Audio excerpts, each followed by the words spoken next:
حضرت سیدنا المرتضیٰ شیر خدا سے مروی ہے کہ ہمارے پیارے نبی کا عظیم فرمان ہے،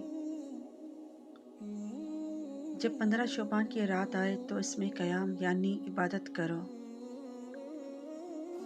اور دن میں روزہ رکھو۔ بے شک اللہ تعالیٰ غروب آفتاب سے آسمان سے دنیا پر خاص تجلی فرماتا ہے اور کہتا ہے، ہے کوئی مجھ سے بخشش طلب کرنے والا،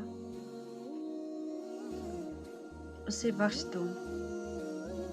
ہے کوئی روزی طلب کرنے والا، اسے روزی دوں۔ ہے کوئی مصیبت زدہ، اسے عافیت عطا کروں۔ اللہ فرماتا ہے کہ ہے کوئی ایسا جو مجھ سے مانگے اور وہ میں اسے عطا نہ کروں۔ اور یہ اللہ اس وقت تک فرماتا ہے جب تک فجر طلوع نہ ہو جائے۔ سبحان اللہ۔